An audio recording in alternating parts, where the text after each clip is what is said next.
Good to have you. We'll just wait for a few more people to join in, but we can start. Usually, we like not to keep people waiting. Along the line, the numbers starts to increase while we go ahead with our presentation. So, good day. Welcome once again to Umbrella Saturday for those on the call, and for those who would always watch the session just after they've been completed on YouTube. We want to say thank you. My name again is Ayala Obiomi, CEO, co-founder of Umbrella. And the month of February is a very interesting one. Happy Valentine's Day to everyone out there and to your loved ones as well. Valentine's Day is a very important day for everyone out there. To founders, this is us sharing love in our own little ways to you. So happy Valentine's Day once again. In the month of February, we've said that we are looking at the builders on the side of Umbrella, just going into the stories, the founders' stories, the journey behind the growth.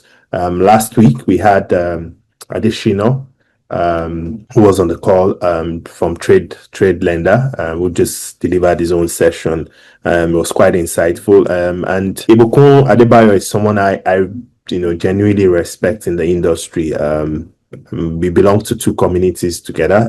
That's WO, and I think we also belong to the PBN. But I like the good things that I hear about Ibukun, and that's why for me it's very important to hear the stories behind his growth, how he has pivoted from career into being a founder. And I think that I'll leave the spice in it for him to also deliver some of his latest news. Ibukun, you're welcome again to Umbrella Saturday. I'd like to welcome you. Thanks for having me, man. Good to have you here. Without further delay, you might just give us a bit about your background, what you've been doing. Have you always been an entrepreneur from the very beginning? What did you study? Are you the Harvard founders? So let's just have that, and then I'd go into a few questions into your journey, and then we just start to take the questions up from there. Thank you. Sounds good, man. Thanks a lot for having me. Just to check, you can hear me okay, right? Yes, we can. All right, cool. My name is Ibukun Adebayo. I am involved in several things across the course of my career. Started out in Covenant University as where I studied industrial relations and human resources management in Covenant University. And I would say that everything that I've gone on to become has been largely influenced by some of, or if not a lot of the things that I learned while in uni. Degree from the University of Leeds in the UK, and an MBA from St. Mary's University in Twickenham, London. But I did most of my studies and in Thailand, in Bangkok, Thailand. I would say I've been an entrepreneur largely since I was cities with my classmates, buy them cheap from a Balinde and sell them at the markup in school. When I was still trying to job search at the time, was to take some of the money that I had made, and I ordered some wristwatch called Baba Lago, selling wristwatches to my friends and colleagues. So I've done a bit of things over by 2013 with my cousin and brothers. We did that for a bit, called Onyx Magazine. we would print them for free. We print and distribute them for free at the time. So we'd print them, do a beautiful cover. We had covers from Vector at the time. I forget them now. So comedians, we had some celebrities on review them for free with people who had paid us, to take out ad pages in the magazines. We put them in ShopRite, the Palms Mall, Game, we did that for about maybe 3 or 4 or 5 editions. I can't remember now. We were first into entrepreneurship. Then I also tried to build another company I co-founded around the same time, was a company called Events So like early days when I was kind of getting a sense of what it meant to build a product. At the time, I didn't understand fully what it meant to build a company. All I knew was how to build a product. Other type of yellow pages, but this time around was supposed to be online for events. Eventually was supposed to evolve into ticketing and many other things. By the time I was going to my NYSC, just spent that 1 year faffing. I didn't really use it to do much more. But transitioned from there to my master's degree in the UK. And by the time I was coming back, like I said, I sold researches through Babalago for a while. So I think that was like the third job. I worked with Main One for a bit and then moved to Chevron. I worked in Chevron for about 3 years. And so while I was at Chevron, I would, on the side, I founded a party company. Hang out in Lagos, then you definitely would have attended one or two of our events. So we would organize events, partner with venues, spotlight those venues, to plan, unique events. We once had, I forget the name now. It's like a football field and a bar. And then we had a rave at Lekki Beach. Several types of events, right? But partnering with venues that were struggling to get their events. We did that for a while, and then I had one major event at Oriental, which was Lagos. Like I said, if you hang out in Lagos in the summer, you definitely know Rip the Wrong Way. So organized Rip the Wrong Way in Oriental, which was my first introduction to failure. And when I was thinking about what I was going to share today, I was going to talk about failure, or anticipate in the journey behind the growth, which is, I think, the topic for this series, right? A lot of people are sold, a lot of young people, older people, it's agnostic to your age, right, are sold this idea that if you can have you could potentially become this big name, a Mark Zuckerberg or a Jeff Bezos or is it GB, a GB or, a Paystack or, any of the local successes that we all, love and celebrate. What's the statistics? Ayla, isn't it like 1 or 10% of 90% of companies fail in the first year? Or something like that? Yeah, that's the statistics. Yeah. So what is sold with startup life or startup ventures is that failure is more familiar than success, right? And so that event was supposedly good, right? People, so if you research about Rip the Wrong Way, it's mostly familiar with the IJGBs. That's what we used to call them, right? The university folks in the UK, they would always booked. We're going to be the first ever event to happen on the terrace, the newly launched terrace in Oriental. So right now it's like the new wing. It's probably not new anymore, but there's this wing of Oriental on the right side where Huawei has their offices in. There's a part of it that's like an open air terrace. Nobody had ever done an event there before. We're the first to book it. We're the first to and only event happening there in that summer. The BET award, and it was going to be our headline artist for that event, amongst many other artists. Some of them are now like your faves. Models walking on our stage. We had some of the top designers, showing their designs. That was the first time I ever did 1 million naira transfer. It was so surreal for me because I invested way more than 1 million naira. But why I remember 1 million naira is because I made the payment. Get that the story in my life. I'd never done 1 million naira transfer to my bank account. I had to do it twice because my transfer limit was. Sorry, can you get? Yes, you can go ahead. So apologies. Just go ahead. Okay, so everything went as planned. We had everything set up the morning of. The sun was bright in the sky. Of course, I had some issues with my partner who just went and disappeared on the day of the event. So, but everything was going as planned. We had made most of the payments.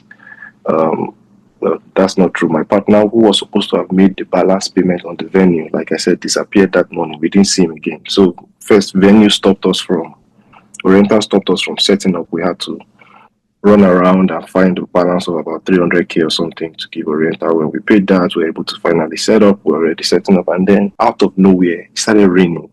I can assure you that morning, I checked the forecast because when you're doing an open air event, you do some of the big risks that you consider is weather, right? And so that morning, I checked the weather forecast, and there was no sign of rain. It was supposed to be sunny, but out of nowhere, there was rain. You can't plan for that. Right? Not like we're the best at planning, but you can't plan. And there was supposed to be an open air event we had set up. We had speakers up, we had runway up, we had chairs in place, we had everything in place, and then it starts raining. Now, because we had that issue with Oriental, I think that first hampered our ability to respond, which is ideally the next response would be, can you give us a backup hall? Can we use that hall instead? So there was all of that back and forth. We were not able to come to a decision to win. Long story short, the event was trash. Files came, didn't perform because, of course, most people didn't come anymore because of the rain. We had to move the event eventually into the hall. The hall was so tacky because you can imagine moving wet chairs, wet runways, wet stuff. We were able to get good pictures. One of my partners who was able to collect ticket money, which is typically where you make revenues from, was able to collect ticket money, took the bag of money and ran away before the end of the event. We didn't find him. It was chaos, altogether chaos. Right? And of course, I didn't make a single kobo back. I didn't earn a single naira from that event. Every single amount that I invested in that event was down the drain. I remember leaving the event that night. I mean, of course, at the end of the chaos, and going to Escape, which was a nightclub in Lagos at the time, and just parting away my sorrows. By morning, reality hit me. I started going down this drain of depression and whatnot. Well, I think the one thing that I've always been good at, thankfully, thank God, is that I always, even when I feel like ridiculously like that, it may take me a while, but I would always do a retrospection, a look back. What did I do wrong? What did I do right? How can I do this better? Of course, since then, I've never invested or done any major event-based business anymore.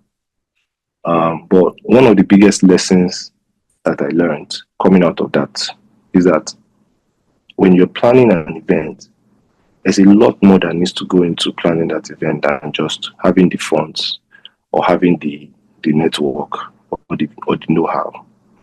You can imagine throughout that whole process, we didn't have a budget, like a documented budget, to know exactly how much it was going to cost us and how much we actually spent. Right? And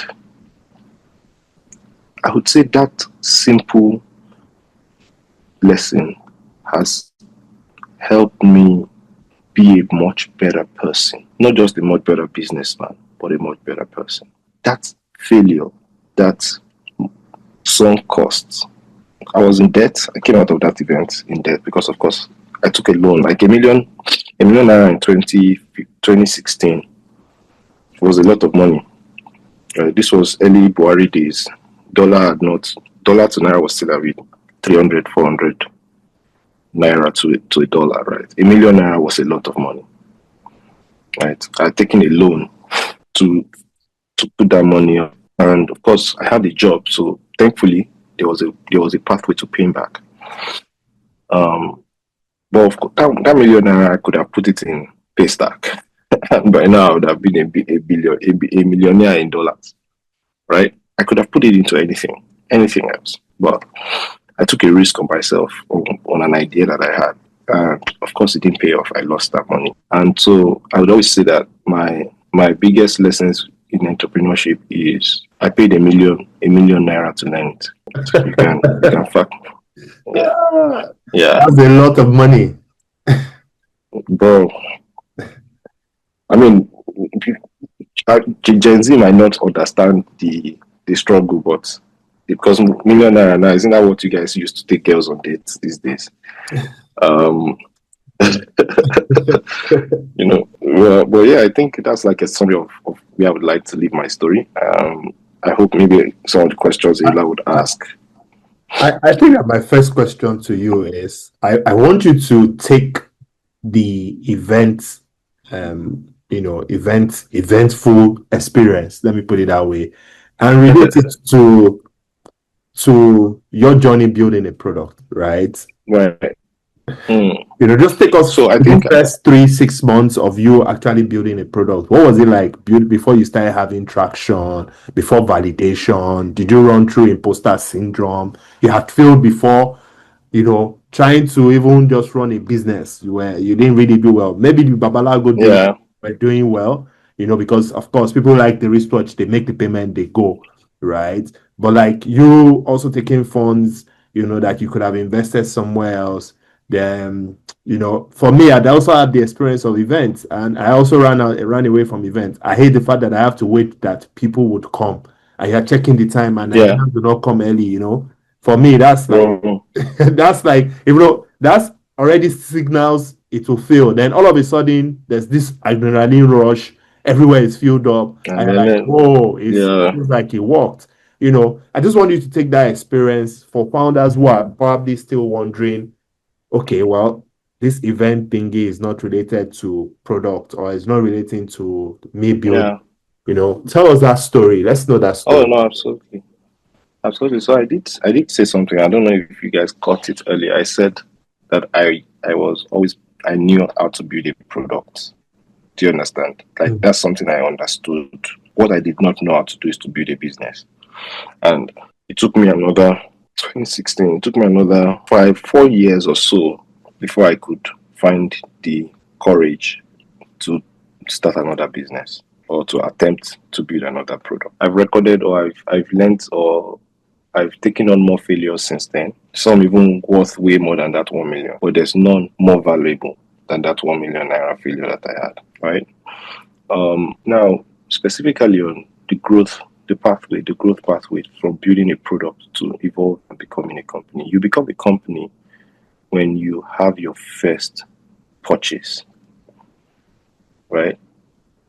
And to be honest, I think it's a mindset thing because I can say that like practically your company becomes a company when someone buys your product for the first time. But in all honesty, I think it really does become a company when you can repeat that process again.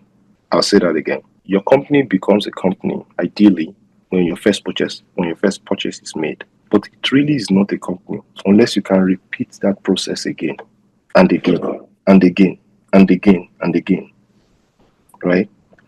Now to build a product, I think there's 1,000,001 books that you can read that can show you or teach you what it means to build a product. It starts from an idea. A lot of people that I know, and I'm sure some of you on this call can relate, go from idea to build. You have an idea, and the next day, because you can write code, you are writing that code, and you are building up. Because you have the capital, you are going to the market, you're buying raw materials, and you're building. That's a flawed approach to building products. You build a product from idea, you must validate that idea. And there's various ways to validate. There's experimentation, there's discovery, right? There's research, there's empathy research, there's UX research. There's, of course, some of those things you have to build a wireframe, a toy. That's what there was this accelerator that I forget the name now, but they so much push for public building. They usually have like 16,000 people get on it. They do it over Twitter and Twitch and a lot of these platforms. But one of the most valuable lessons that I got from that accelerator, they've wound it down now, is building in public. But more importantly is that the first thing you should ever build is a toy. A wireframe on Facebook was more or less a toy, something that they could play with. That's really what sparked the fire that led to what we now know to be Meta, right? But it really started as face match, where people see faces and matched it to names, right? It was a toy. What most people don't know is that the guys who run Piggyvest, the first thing they built was a toy. Way back when we were in Covenant University, they built some social media platform, so quite similar to Twitter. That was their first iteration.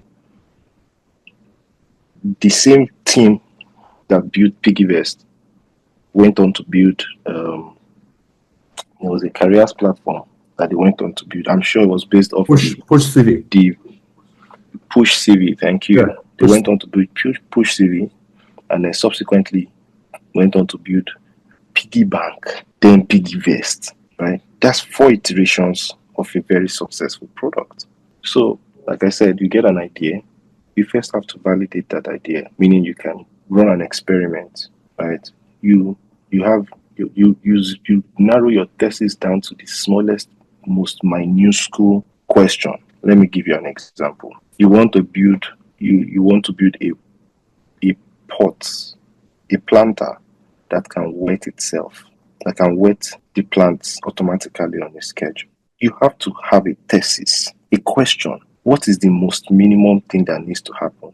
And that's why you would hear a lot of people say the minimum viable product. Before you get to minimum viable product, there has to be a wireframe, something that you can literally build with wires. That's where the word wireframe comes from. I don't know if you guys know that.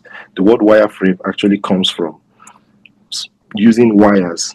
So early on, back in the day, when we didn't have all this advanced technology, when people want to build a toy, the first thing they would do is that they would they would twist wires to shape the basic element of the product. I want to build these headphones. I will first shape it with wires so that I can visualize the product. From seeing it, I'll say, okay, if it looks like this, how would the person wear it on their head? Right? How would the person, and then you start to go from wireframing to iteration, iteration. I think you can fact check me on this. But if you heard the AK-40 word AK-47, do you ever know why the gun is called AK-47? AK stands for, I think, Alex Kalashnikov, which is the founder, the maker, the inventor. But 47 is the 47th iteration of the gun. You can fact check me on it. I'm not sure. Maybe it's something else, but I think it's the AK-47. Right? Yes. I'm correct, right? Thank you. Yes, sure. Right? Meaning 47 times. He made 47 different iterations of the gun before the AK-47, and now the AK-47 is the most reliable, most resilient weapon on the continent, handheld weapon on the continent. And there's many other products like that, that just by a number, you determine the iteration, meaning you continue to work on that product till you hit the perfect iteration. Now, that's what it means to build a product, if you ask me, right? Is you start with an idea, you keep validating, and then the first time you become a business, let me reframe my statement. The first time you become a business is the first time somebody buys or invests in your product. Now, you are able to become a company, and I say that very carefully. I'm saying that very carefully because there's a lot more that goes into becoming a company beyond, and that it goes beyond being able to repeatedly sell a product. That's a conversation for another day. If you want to have it today, I'm happy to follow the direction of the host. But you become a business when somebody invests in your product or buys your product, and they're able to buy it. And then for you, you start to evolve towards becoming a company when you're able to repeat that sales process. You're able to repeat that sales process. That means, and one of the fastest pathways to get into repeated sales is to have validation early. Because if you're able to validate that this is a product that people will buy, by the time you put the product in the market, people will buy it because there's validation. You can just follow that pathway from validation to sales. Okay.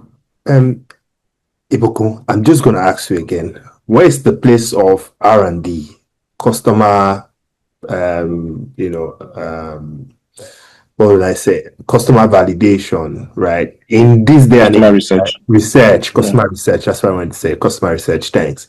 Where is the place of that now? Because a lot of this research are just done off Google's. People just sit down and say, or even now it's worse with AI, where you just go there. People don't do it. Mm-hmm. You just go there. People don't do it. No, it's true. Would people 80 to 90% of products that go out into the market, especially in Nigeria, are not backed by any form of research. Yeah. And not backed by any form of research. They are mostly assumptions. And that data is me just doing a scope of my community, right? And even myself, right?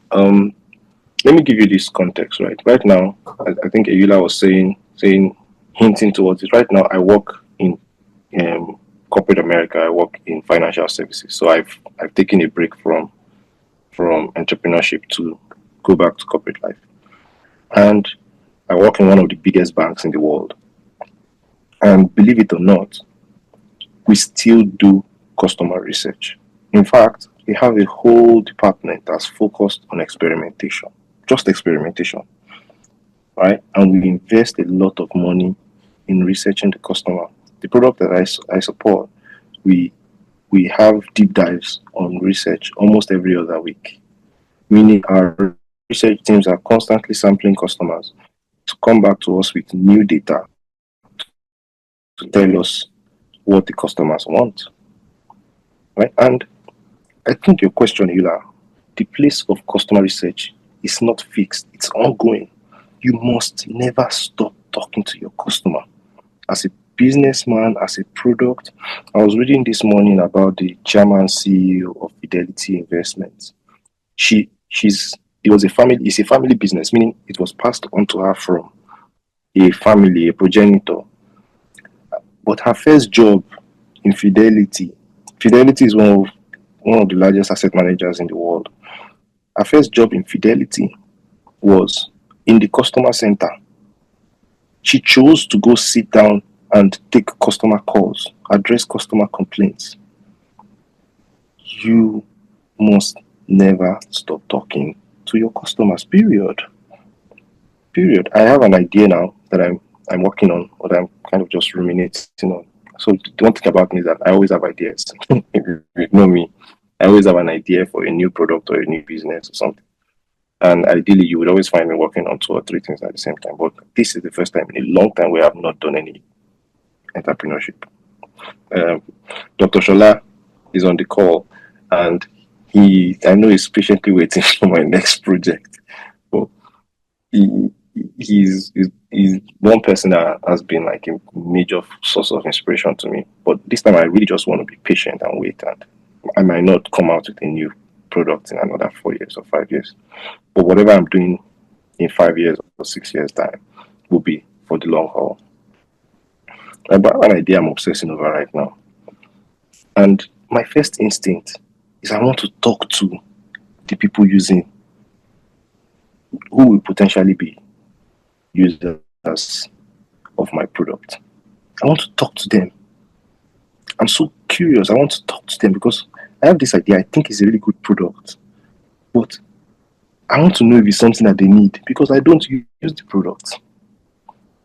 The idea came to me by way of, should I say the desert? Right? But there's a member of the WBO group that I've been bugging to introduce me to folks. And then if you're on this call and you know anyone that works in a hedge fund or asset management company in Nigeria, or dealers or brokers on the stock exchange, please let me know. But I want to talk to them. I want to ask them some pertinent questions so that I can learn more about what they're currently experiencing and to know that if this is the product that they would like or need or want, right? That's where I'm at now. And that's my first instinct whenever I get an idea. And that should be anybody's first instinct whenever they get an idea, is that you must validate that idea. Customer research is an ongoing process because except you're building a product that that people are never going to, that's never going to evolve. I don't even know any product like that. iPhone literally releases a new version every year. You get why? Because customers' desires, customers' needs are constantly evolving. See AI now, you can imagine if there's a phone that you are buying that doesn't have AI on it. You're gonna buy it? Imagine if there was someone was selling a phone that you couldn't download an app on because the person stayed in 2016, in 2012 or 2010 and didn't evolve. Right? If you see that example I shared now about a self-watering plant pot, if you go on Amazon now and Google it, somebody has done it. You'll find it. You will find it exists. It's gotten to a point where if I'm in my home let me give you a good example. So recently, I scratched my car. Right? I'm in the US. I can't. It's not like Nigeria that you just drive your car into a mechanic shop and they will paint it for you. So in my mind, one morning, I think 4 a.m. that morning, I was, of course, obsessing over an idea, and I just asked myself, wait, there should be a DIY kit to just paint this small part of my car. And I googled it, and lo and behold, somebody had done it with primer and cleaner and everything you need to clean that small scratch at home without having to take it and spend thousands of dollars on repainting your vehicle. What am I getting at? Customer needs are constantly evolving. There's no idea that you're getting that has not already been done or been attempted, right? Innovation is a farce. It's a farce, right? There's no true innovation anymore, except you are wearing white coats and you are sitting in a lab somewhere, and someone is pouring millions and millions of dollars to you in your small corner of Agege or Ajegunle. If you have an idea, please check that your idea is one needed and two is not a waste of your time. I mean, there's nothing wrong in presenting an alternative solution to an existing product or an existing idea, right? But you want to make sure that you're addressing a need that the current solutions are not solving for. You want to build a chair. What is wrong with the current chair? Sometimes your competitive advantage might be one stupid thing that the big players in the industry have just decided to ignore sometimes. And the only way to know that stupid thing is by talking to the customer, right? What made Chipotle better than McDonald's? We're not better, but why was Chipotle able to come after McDonald's and still be as successful? Because they found a need for authentic I've forgotten what they call their foods now, but for authentic homemade food. It feels good, it feels clean, it feels healthy, and now they have multiple branches across the world, right? So it takes an obsession with the customer, right? The simple answer to your question, Ayula, is that there's no place for customer research. Customer research should be Every day. Continuous process, every single day. Every single day. Never stop talking to your customers. Okay, I'm going to ask you this. At what stage did you realize that your first product, now I'm talking about the tech products, right? Not the event one. Yeah. At what stage did you realize that it might work or fail? Was there any signal that you saw, or any event or any decision that made you feel like, this thing is real, and this thing might not even work out? At what stage did you realize? I think Pastor Shola on the call is the only one that can tell you that I don't actually have a successful tech product. Interesting. Never had one. The most successful product that I've been affiliated with is not technology, it's a shop. It's a shop. Abi, Dr. Shola, it's a shop. That's just the truth. Yeah, it's a nice shop that many people shop in, and you have growing many more branches. Yeah. Interesting. And I can't put my name on any successful technology products. I have had technology products. I have had technology presenting companies that have grossed millions of dollars. I've founded, and they still exist. But I can't tell you that they're a successful technology company for various reasons. Like I said, technology presenting, but the business may not necessarily be technology driven. They're making money, but technology is not the driving factor. It's not because the tech is fancy or the tech is amazing. It's just because there's a need and they're solving it. That takes me to my next question, Ibukun. And you just nailed it, right? There's this, I don't want to call it madness, that every business should be, how do I put it? Okay, so I run into these guys that do like microfinancing for these your Arieko women and all those things. And those guys are doing great, just giving loans, getting their money. Boring businesses, I call them. Yeah, and before they decided to build the technology, because of course their customers were not technological driven. They were I must see the agent, let the agent come to my shop, let them do this. And I asked the founder, why is it just taking you this time to build a tech product? Like, you could have done this, you could have raised money, your turnover is great and all that, I think that there's just that madness around every business should build. You see some founders that say, let me build an app. Is that Let me ask you this question. A farmer in Benue State, a pawpaw farmer in Benue State, Mm-hmm. do you think the average Nigerian farmer, I'm not talking Nepo baby farmer that, his dad was a farm owner, not a farmer, a farm owner, and then inherited the farm from his father. I'm saying a farmer grew up farming, didn't go to school, all he's ever known is a hoe, a cutlass, and whatever he uses. And do you think he knows to use a phone to check the type of disease or the type of disease that is affecting or afflicting his pawpaw farm? You can imagine you decide you want to build an AI product that all they need to do is scan the plants and it will tell them exactly what to mitigate.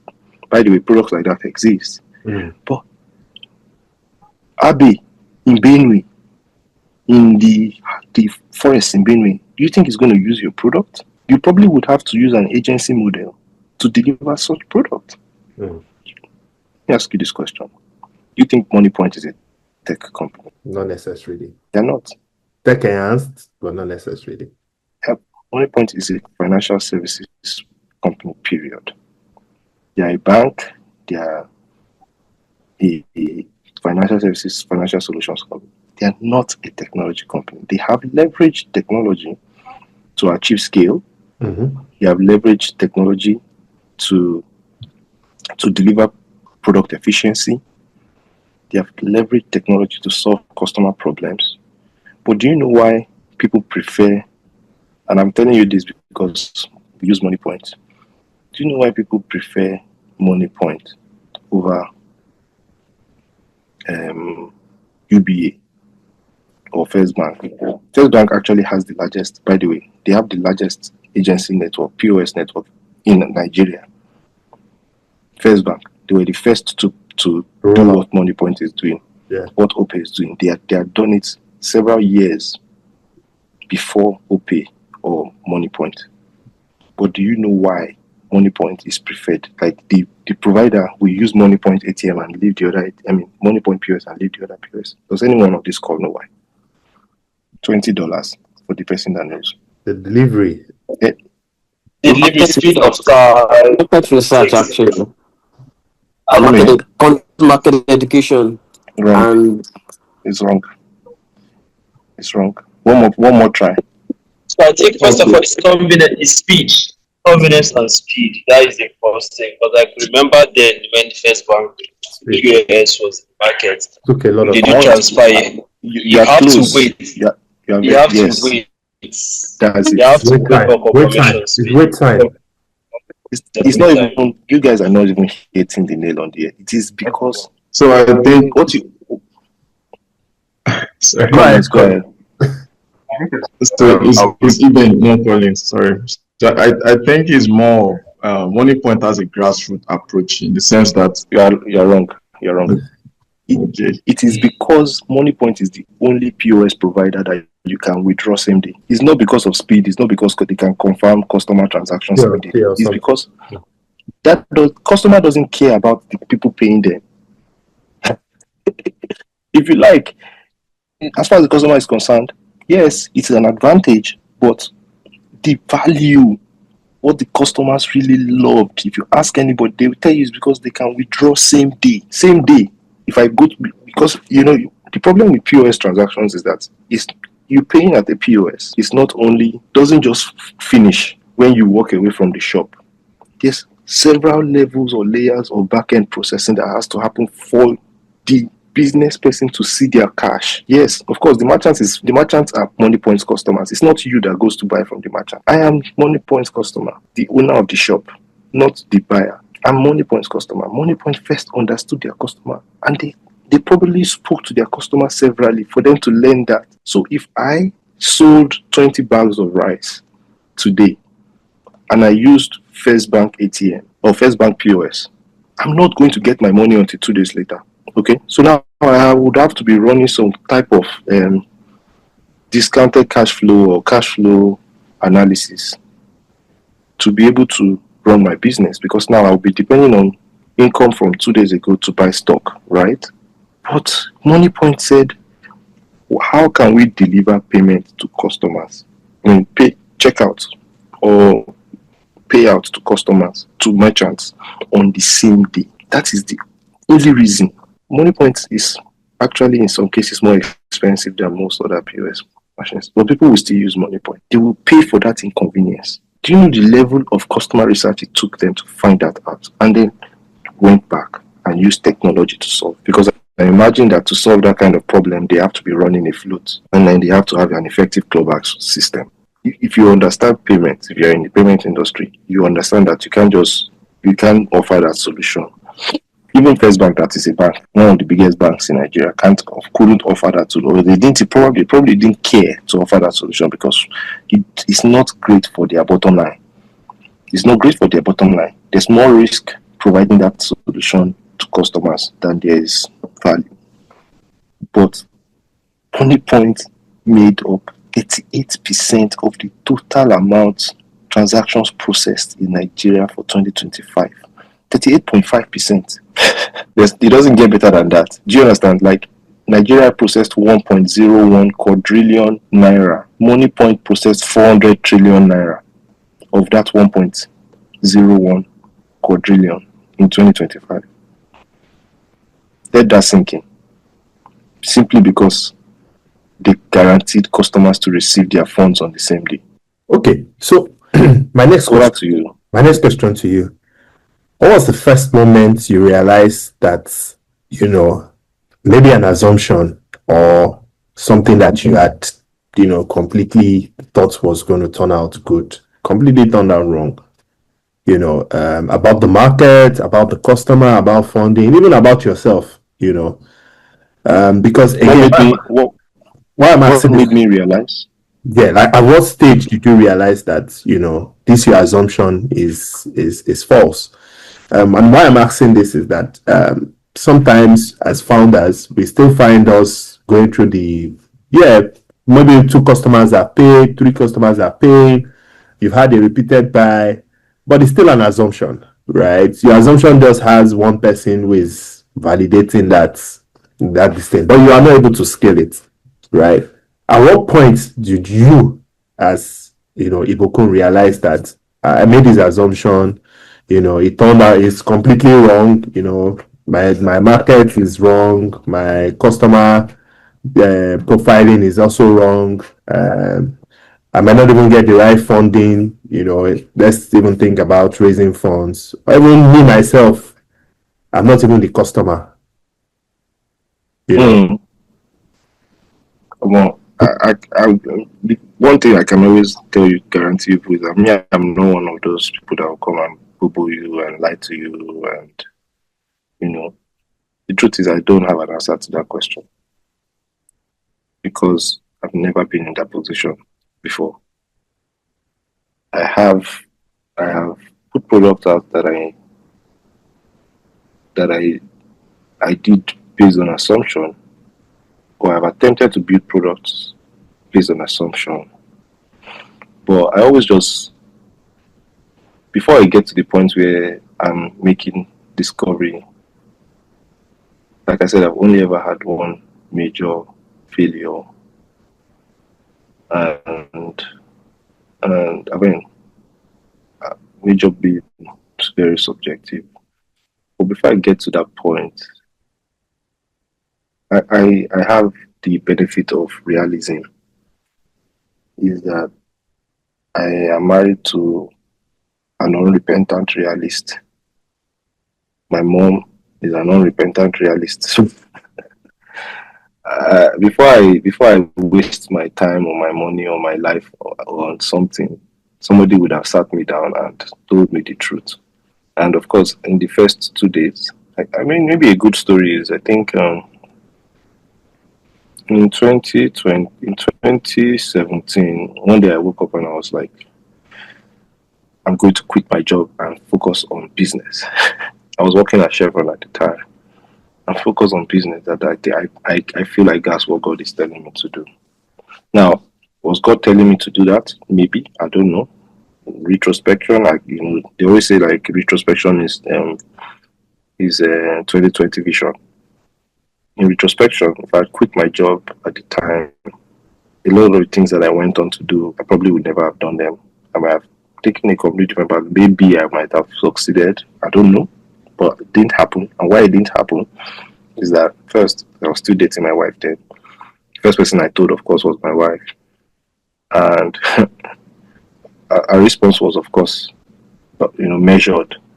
But next thing I know, my mom is sitting me down and she's having a very deep conversation with me about why I shouldn't do now.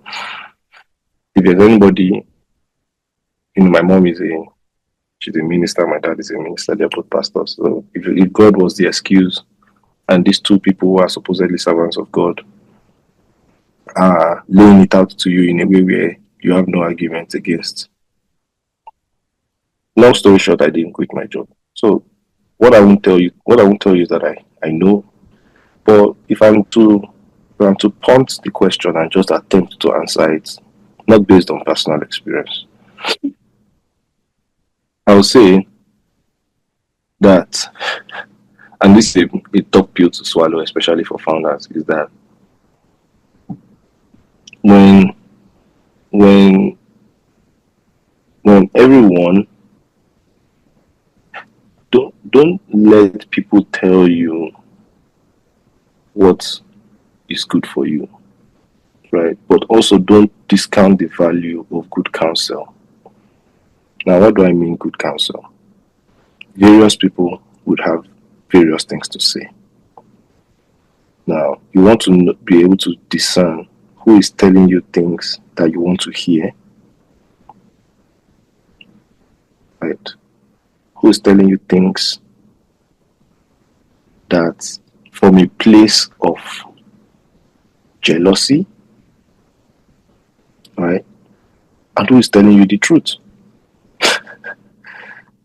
I'll say that again. Who's telling you what you want to hear?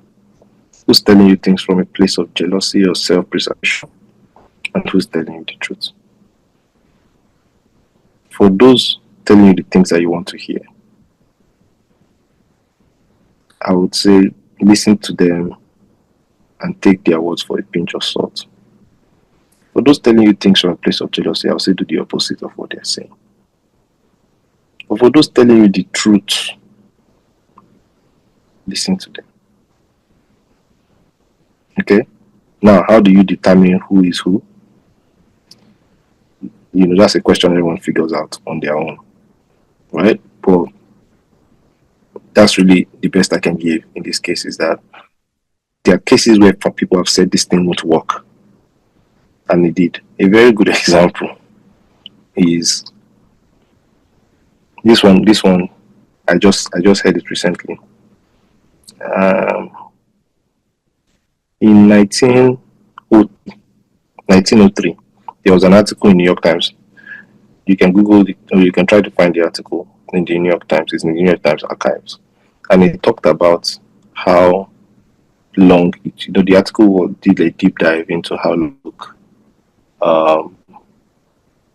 This was September 1903. The article did a deep dive on how long it took birds to learn how to fly. Right?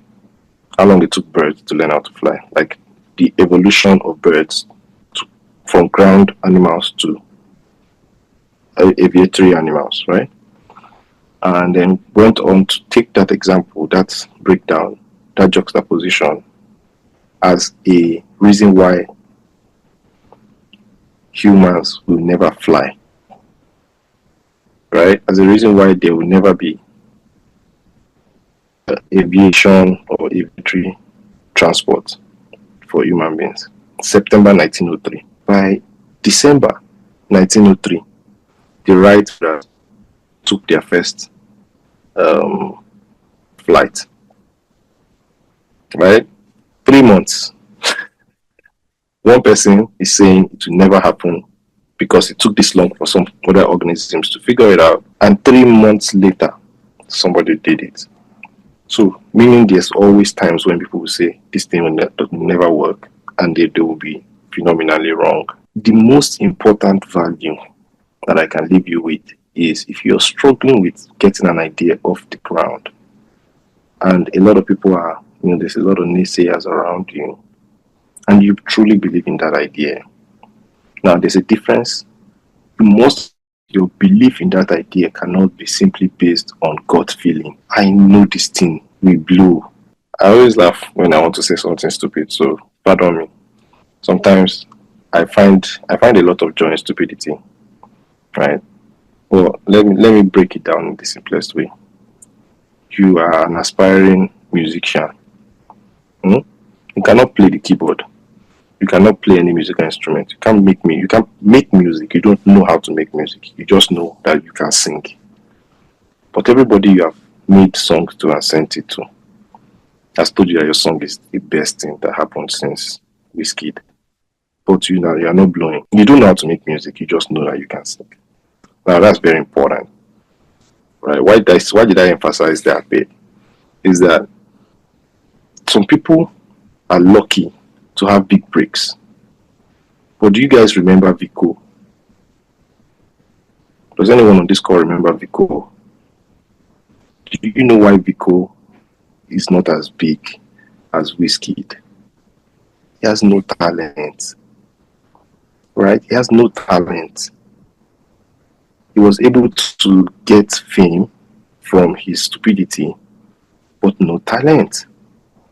You can imagine if Vico never had that spell of big breaks where, of course, people found him more. Vico was more of a comedian than a musician, right? So people loved his comedy, right? Imagine if he never had that and people were telling him to go and look for a job, and he kept saying that this music will make it. Do you know how many Vicos are out there right now? Right? So if you're on this call, I want to imagine that you're able to tell yourself the truth. Right? One of the biggest value in being a founder is the willingness to pivot.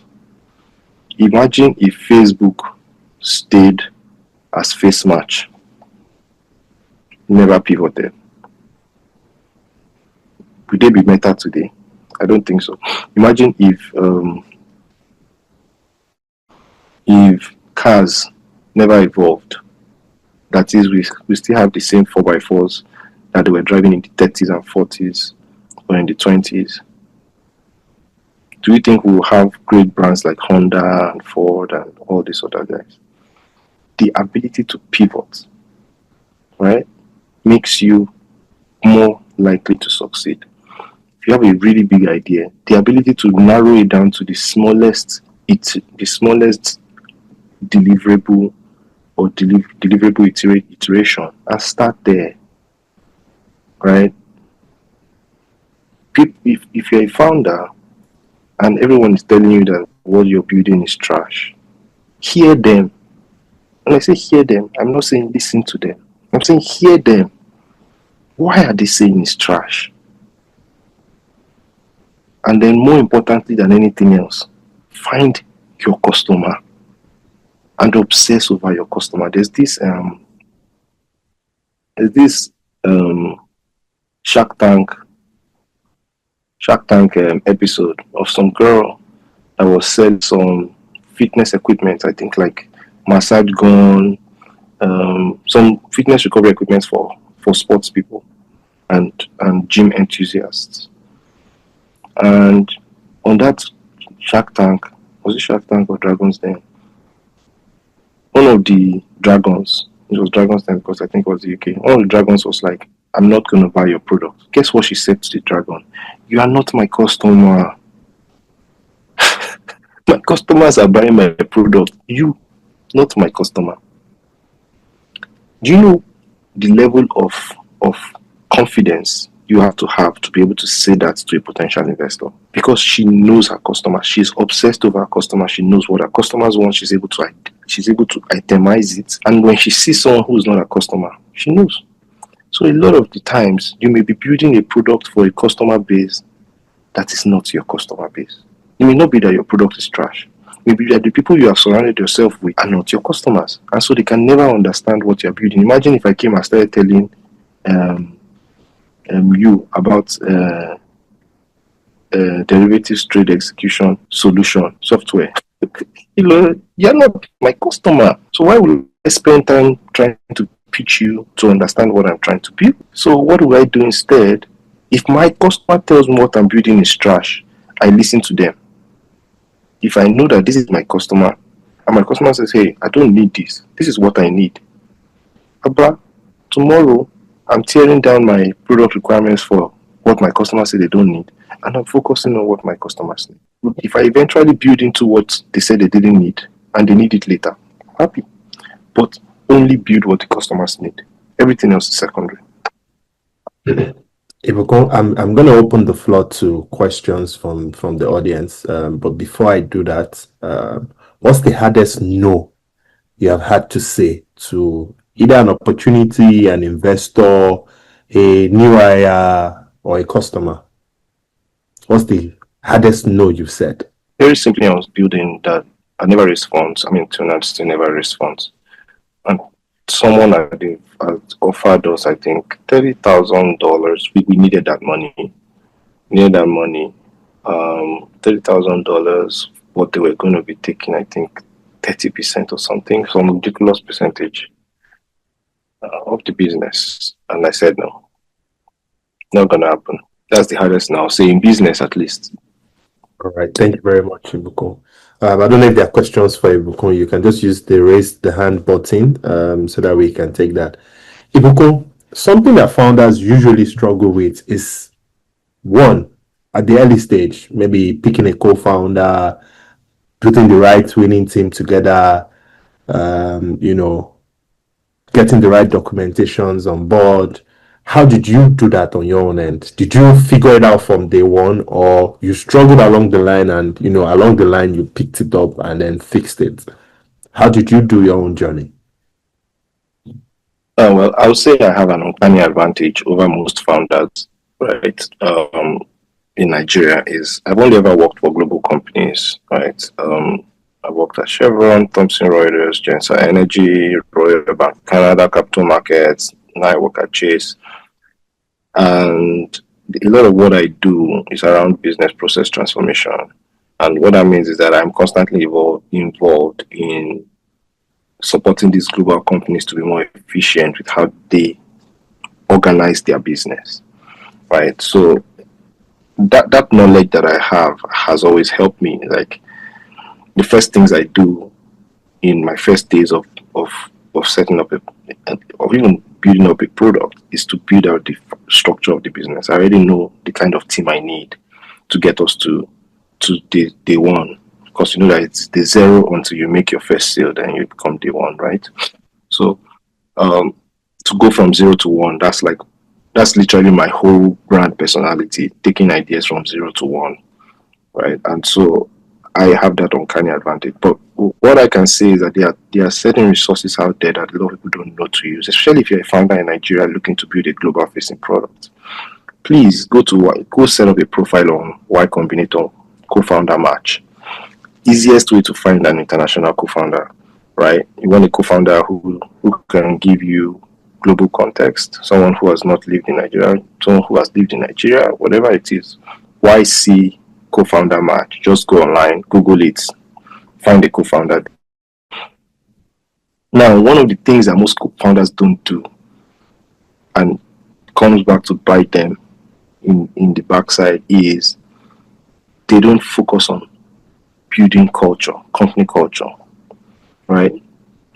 Any company I work at, before I hire the first employee, I would spend time creating our company culture handbook, right? I onboard my first employees like we're already a 200-year-old company. They will go through orientation.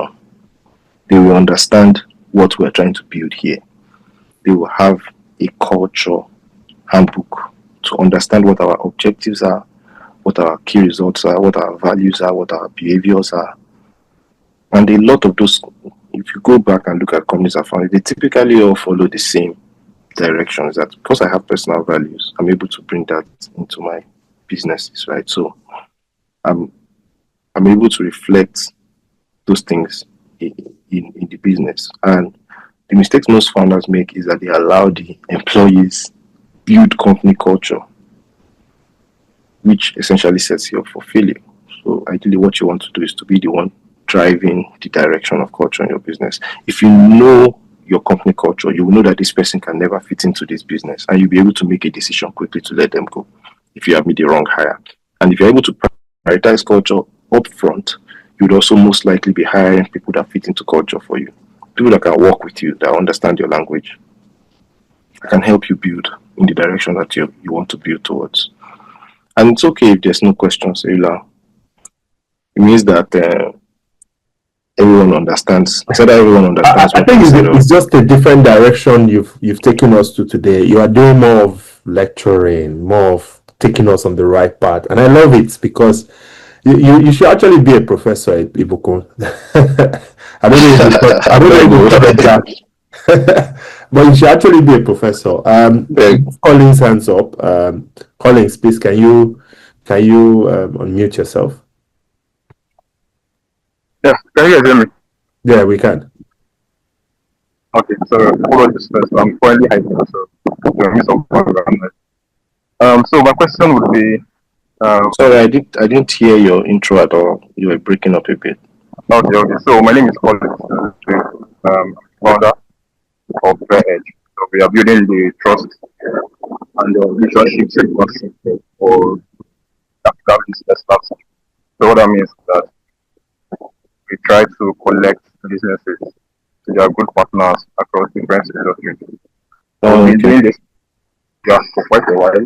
We don't have a website set up. We don't have if you can just drop your company and your blog in the chat from I would definitely love to learn more about it. But go ahead with your question.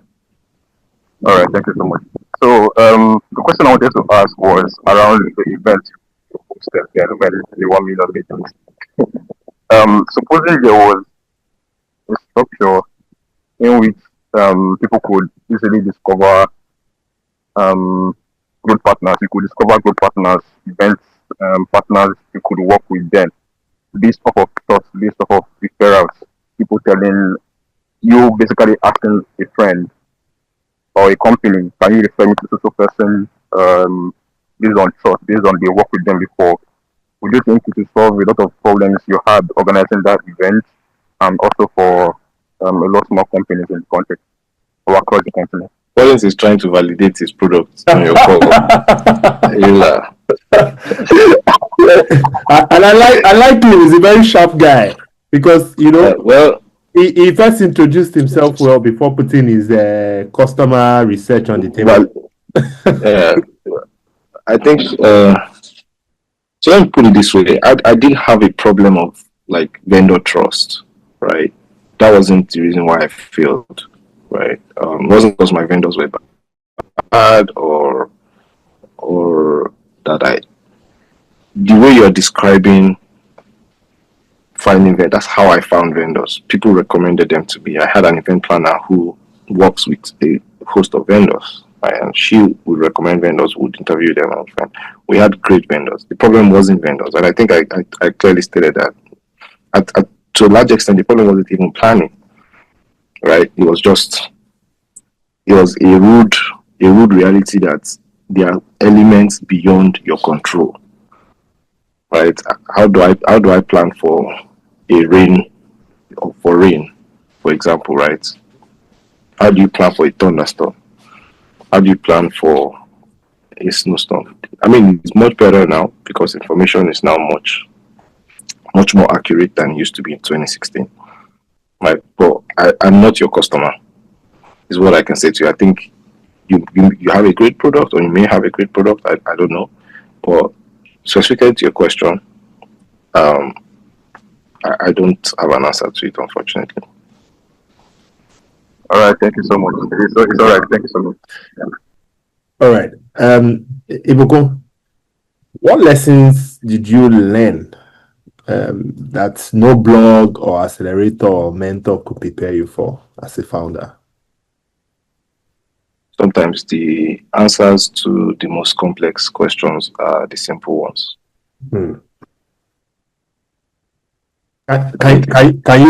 you do a scenario mapping for that, like to make it easy for people to understand? Because see, I don't want people to just live here aspire to aspire. I hate that whole. Yeah, no, me too, 100%. And Mr. Shola has always been on our program. At least he comes in most times just listening, and he leaves. I am not a fan of when you cannot break down things to a founder like a baby. Everybody reads a lot of things online, and even the things that you read online, some of them are stories that are just made good. Yeah. What are those things that you have learned those things you don't one of my favorite stories to tell to elaborate that statement I just made is around climate change, right?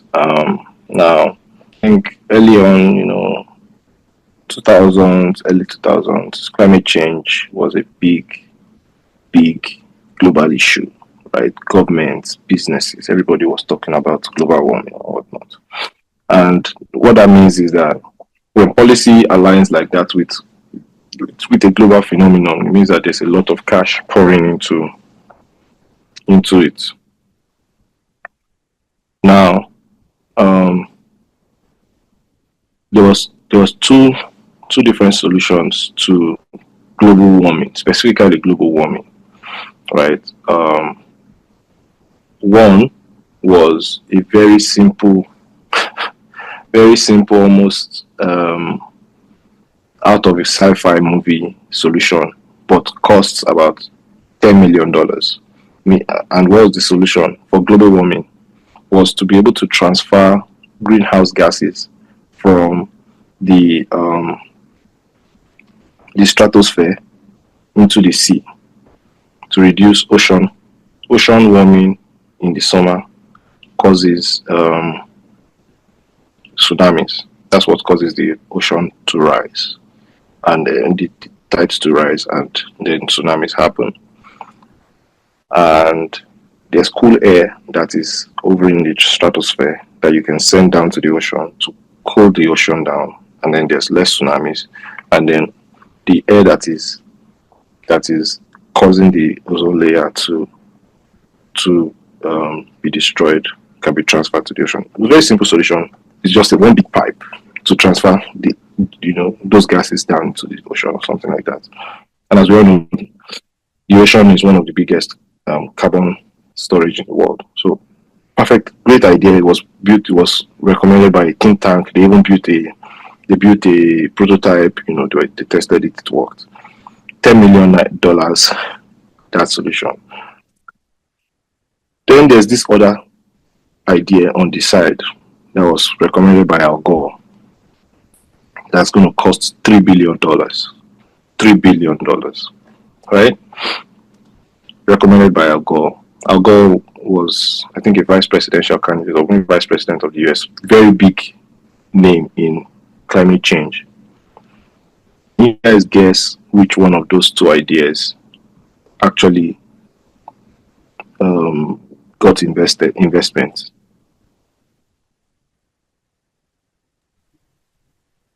Any guess? Agor? Absolutely. The more complex, more expensive idea drove people's interests and got investments. And the simple, cheaper idea wasn't his ignored. reputation also? Didn't reputation also play a role? Trust, reputation, credibility. You can spin it in many. No, the guys who came up with this $10 million idea are some of the most brilliant scientists. Okay. It was one of the most popular think tanks of our time. Brilliant scientists. They are not politicians. All right, they are engineers and scientists with PhDs and you know the full 9 yards. So it was more so that how can you say $10 million will solve this complex global phenomenon? This thing that we can practically use and has been used to raise trillions of dollars. Do you know how much money? I think there's an energy person on our call. Do you know how much money climate change has made? It did. You can read about this thing. You can Google it. The idea worked. You can Google it. It's all on the internet, right? You can, if you want the details of, you can read Super Economics. That's where that story is actually in. It's a book called Super Economics. The point I'm making here, you can try to color it. You can try to, but people always typically drift towards more complex, more expensive things as a more trusted solution. Who will you take your vehicle to? If you had all the money in the world, who will you take your vehicle to? The guy who has been fixing cars for 20 years, or the guy who has a fancy shop in Victoria Island with all the equipment and all the tools that you can imagine? Of course, you will probably trust the person that looks nicer, has more money, has more complexity around their solution. Meanwhile, like I said, sometimes, and not all the time, but sometimes the complex problems typically require the most solutions. There was viral bacteria. Penicillin was the solution.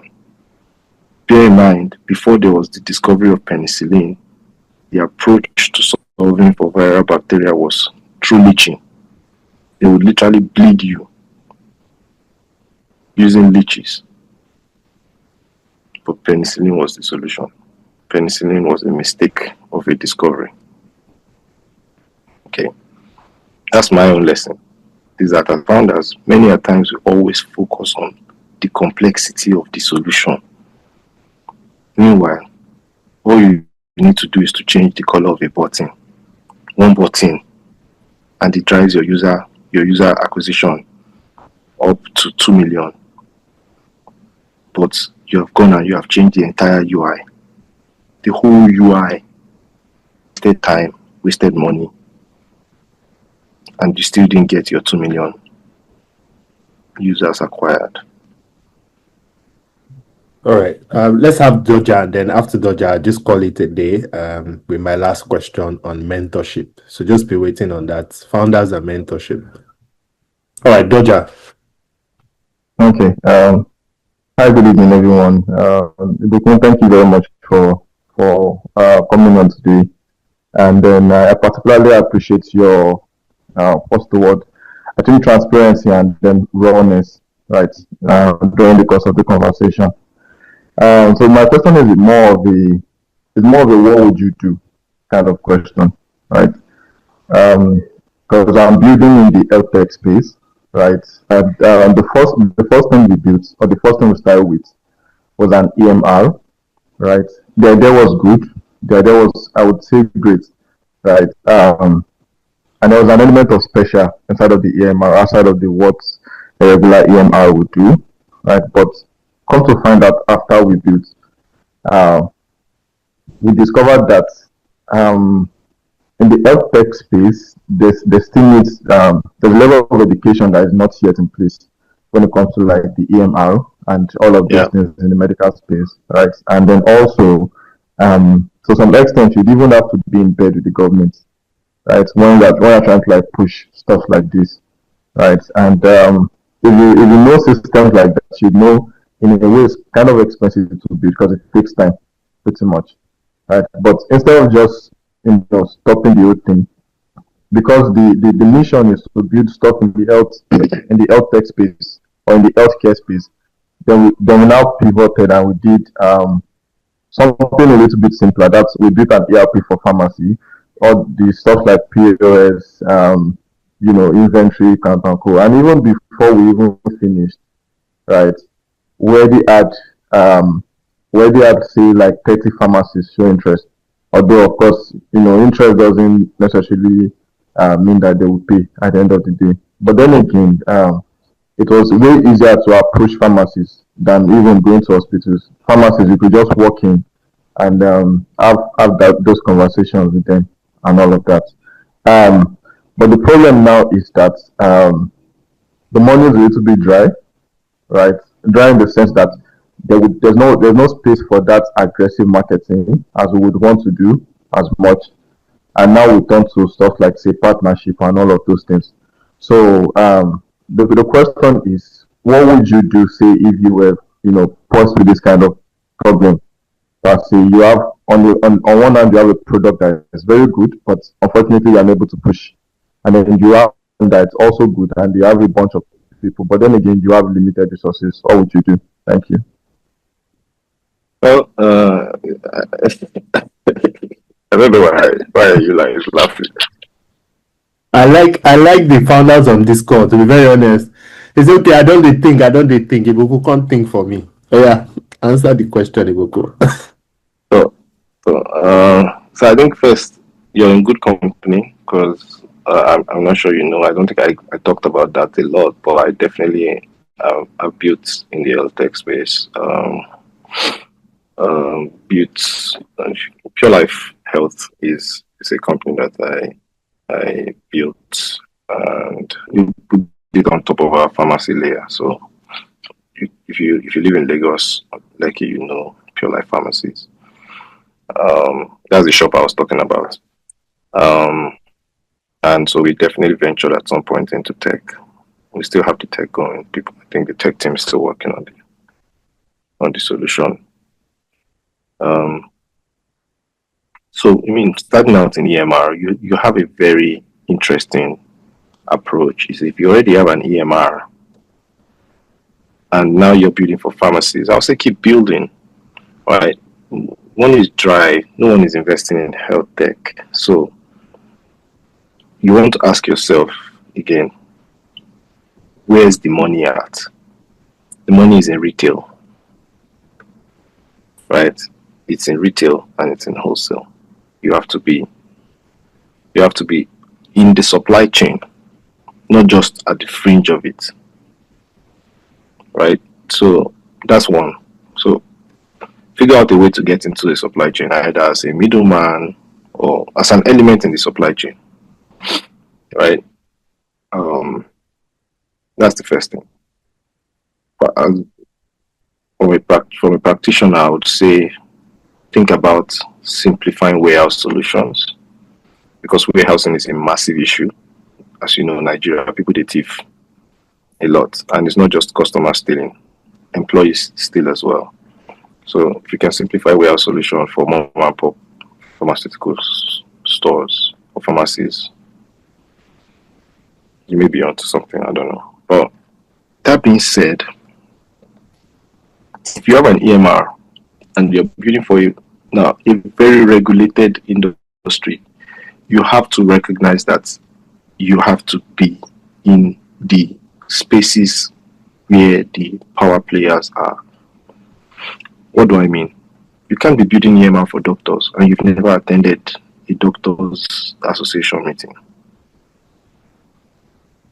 Do you understand? You've never attended a medical conference, right?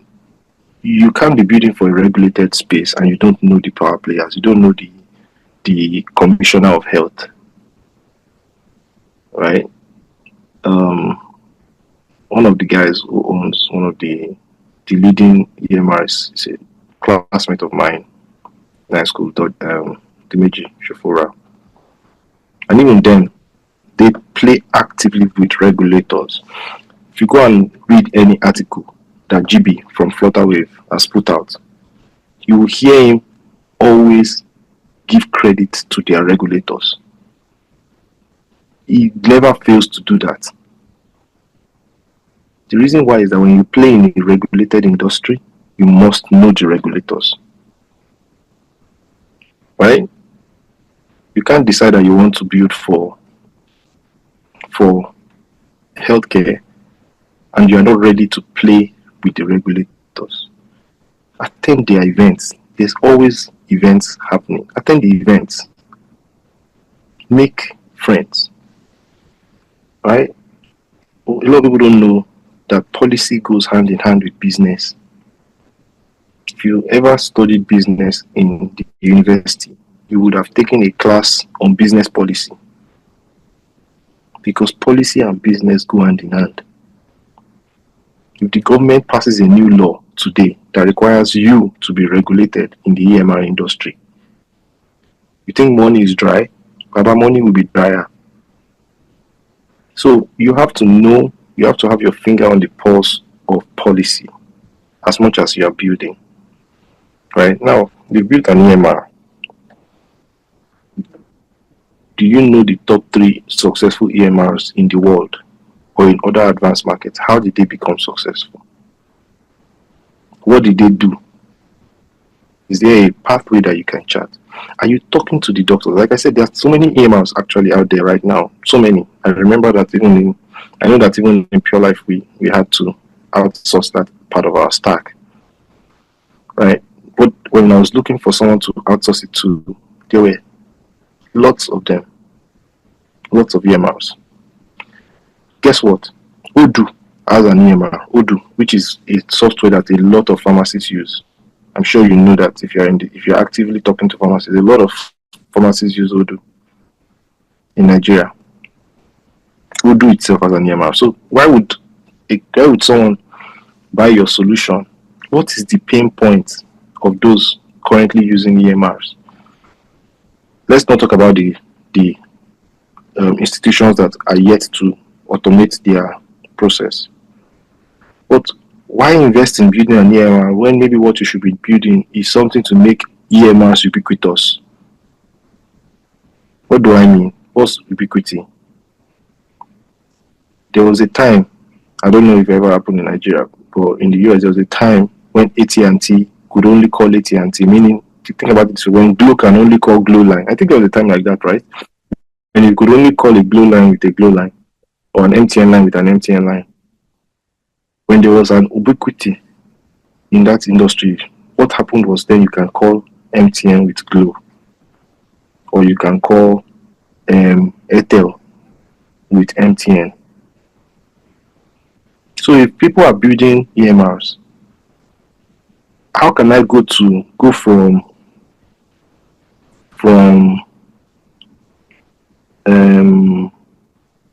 what was that? Doren.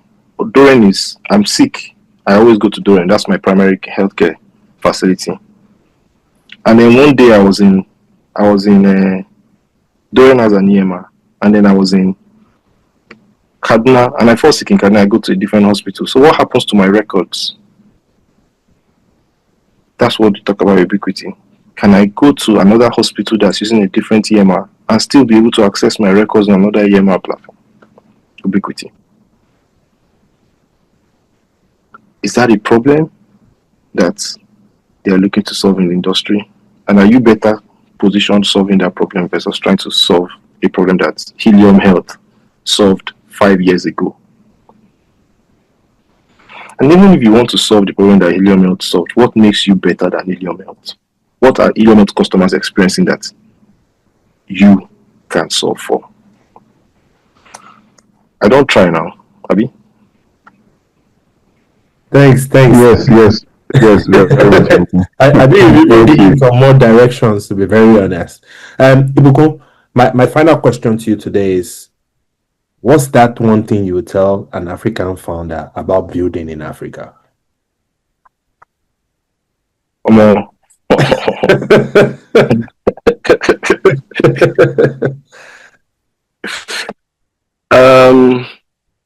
I would say I would try to take a positive direction. I think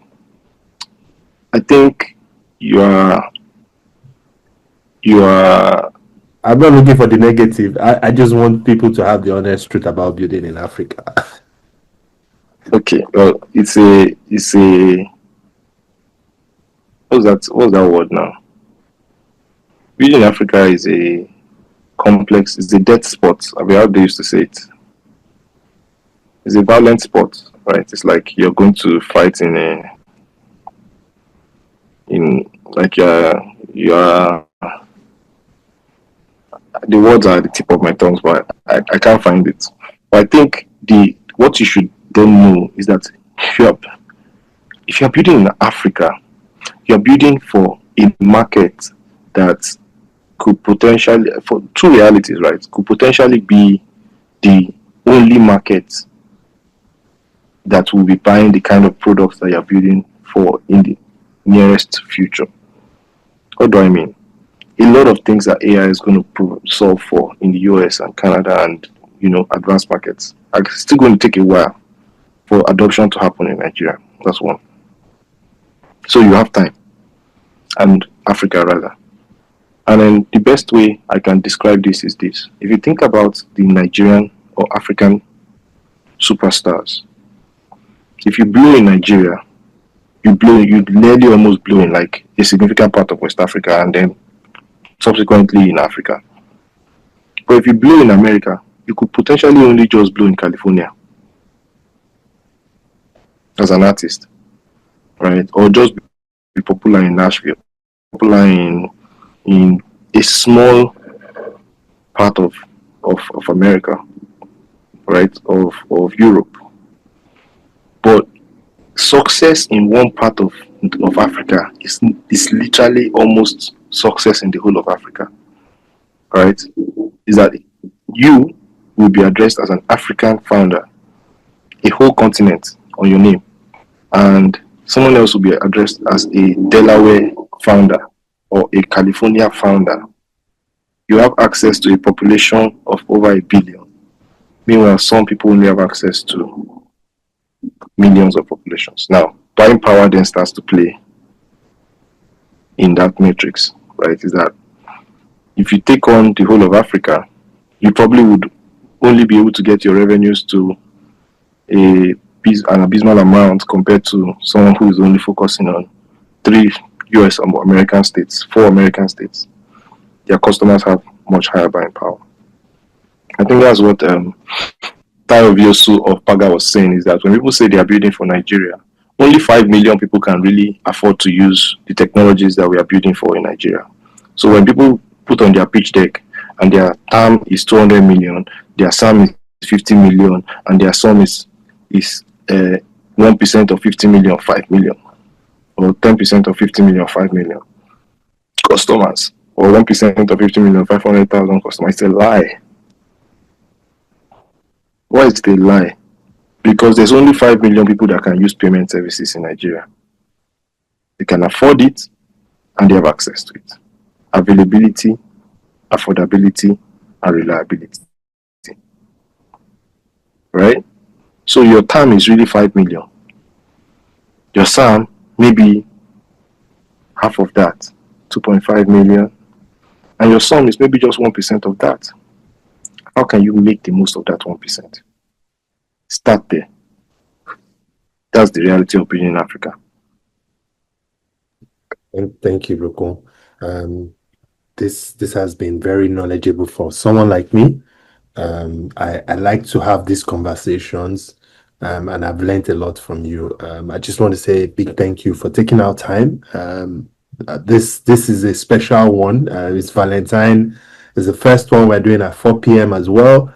Thanks for making that adjustment for me as well.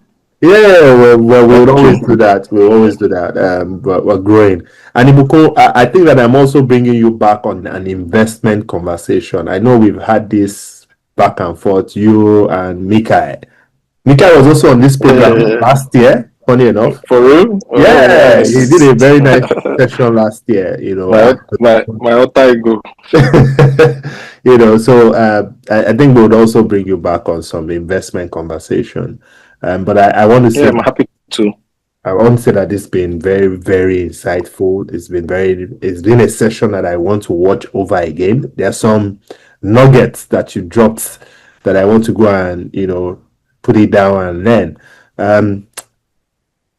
I think that, the truth about building in Africa as well is a lot.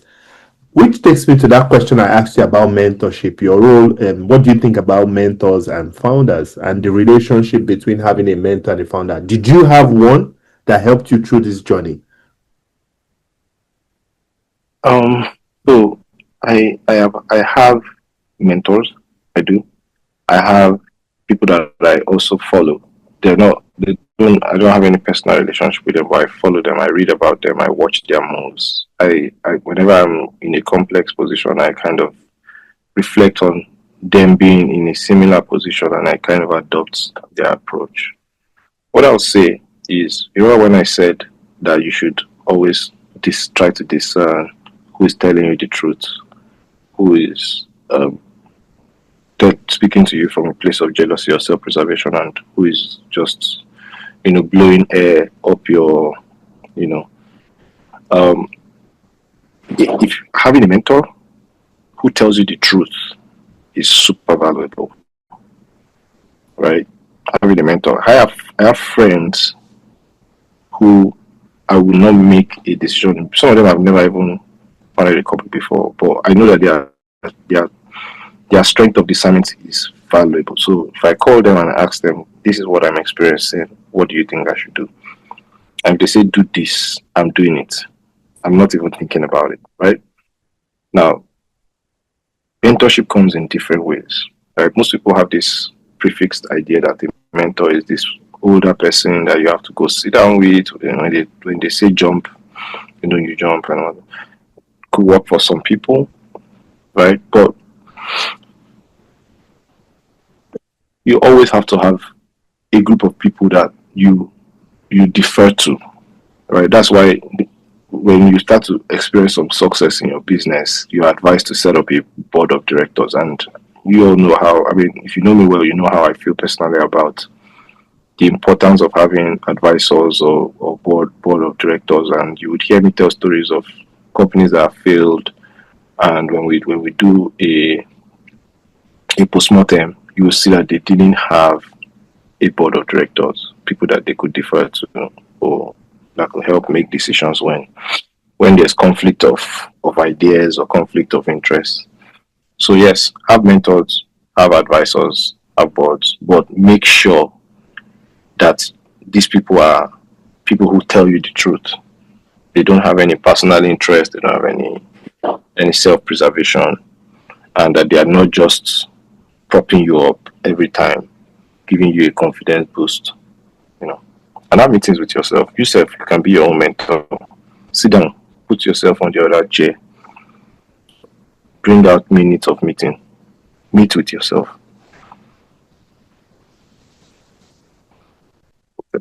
I've heard you say this before. Do daily stand-ups with yourself. Don't let me take your time, but thank you very much. It's been a pleasure having you on this call. I'm welcome. Thank you. And thanks to everyone who joined the call. God's glory, Remy, Edidiong, Stiffening,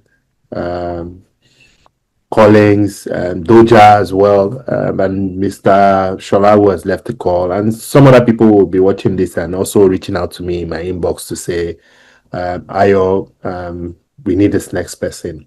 Again, if you think there's a founder out there that you want to hear their story, their authentic story, you can also just reach out to me. We have 2 more people going.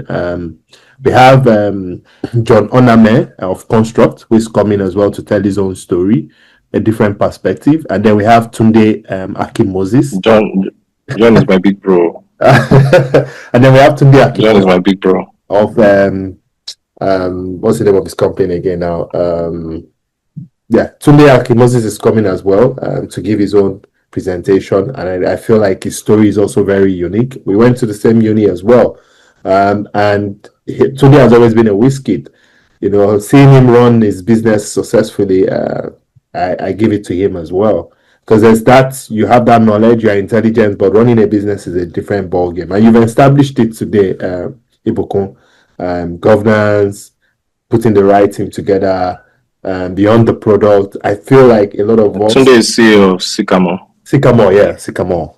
I always try to remember that name, Sycamore, yeah. And Tony is doing really good. Smart guy. Industry. Yeah, very smart guy.